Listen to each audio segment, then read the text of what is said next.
Saat kita konsisten membangun hidup kita hanya dari firman Allah, maka jati diri kita sebagai anak Allah akan terbangun semakin nyata.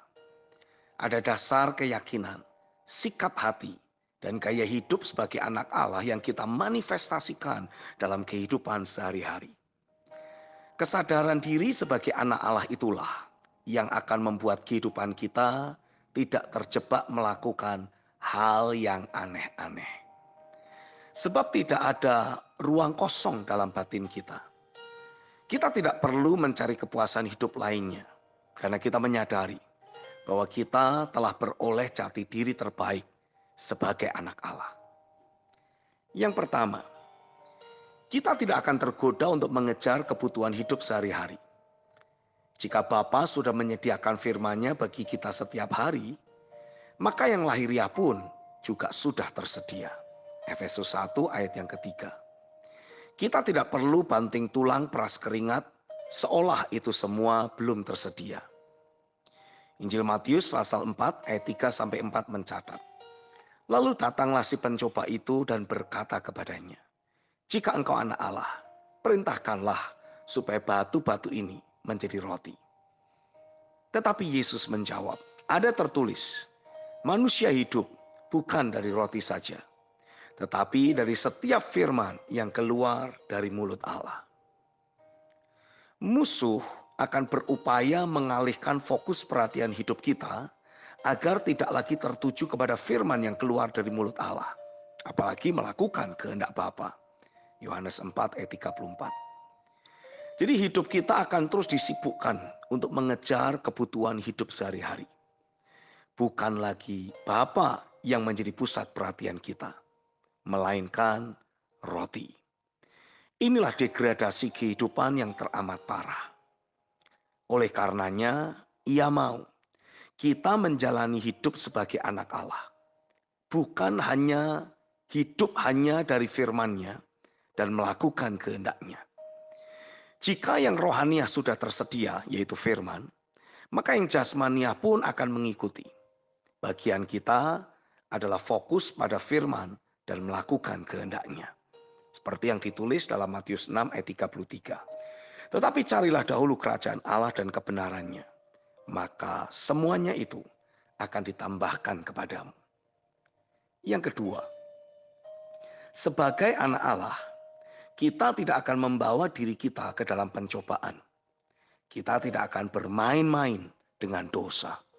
Roma 6 ayat 11. Kita menjadi pribadi yang mencintai Tuhan dan tidak pernah berniat mempermainkan Bapa yang sudah penuh kasih dan pengampunan terhadap hidup kita.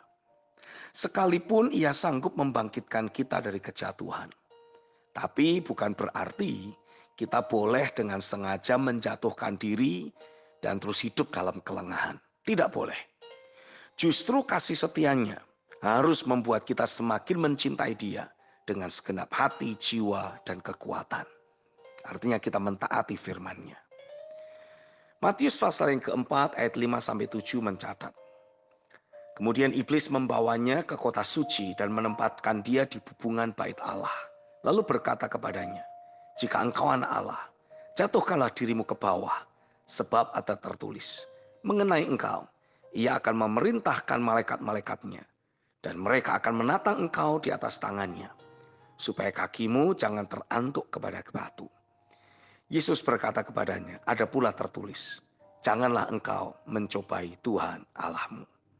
Pastikan kita terus hidup dalam ketaatan, mentaati setiap firman-Nya. Yang ketiga, kita tidak akan tergoda untuk mengejar posisi, jabatan, ataupun fungsi tertentu demi mendapatkan kehormatan atau pujian manusiawi. Dan kita juga tidak tertarik mengejar kesuksesan dunia ini, keglamoran maupun kesenangan duniawi. Dengan demikian ada rasa aman yang tinggi. Jadi kita tidak akan terganggu jika ada orang yang punya posisi atau jabatan manusiawi yang lebih tinggi ataupun harta yang lebih banyak daripada kita. Kita tidak akan minder berhadapan dengan mereka.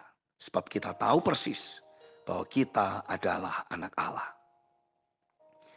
Matius pasal 4 ayat 8-10 mencatat, dan iblis membawanya pula ke atas gunung yang sangat tinggi dan memperlihatkan kepadanya semua kerajaan dunia dengan kemegahannya, dan berkata kepadanya, semua itu akan kuberikan kepadamu jika engkau sujud menyembah aku.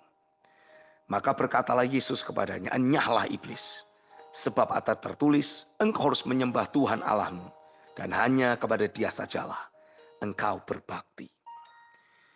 Kita pun tidak akan terganggu jika ada orang yang dipromosikan oleh Tuhan.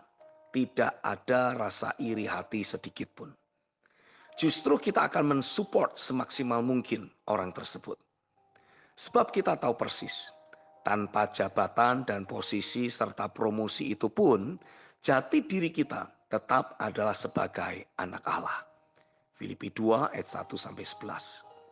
Apapun posisi, jabatan dan keberadaan kita sekarang, hidup kita tetap akan berdampak sebagai anak Allah, membawa damai dan sukacita dalam hidup sehari-hari. Matius 5 ayat yang ke-9 dan Roma 14 ayat yang ke-17. Saya berketetapan untuk tidak mengulangi kesalahan yang sama seperti Adam dan Hawa. Mereka telah kehilangan kesadaran akan jati diri mereka sebagai akibat tipu daya iblis. Tapi saya menjadi sama seperti Yesus yang sepenuhnya menyadari bahwa dirinya adalah anak Allah. Dan terus merenungkan serta memperkatakan firman dalam segala keadaan. Itulah yang membuat Yesus berkemenangan dan terus hidup memperkenan hati Bapa. Amin.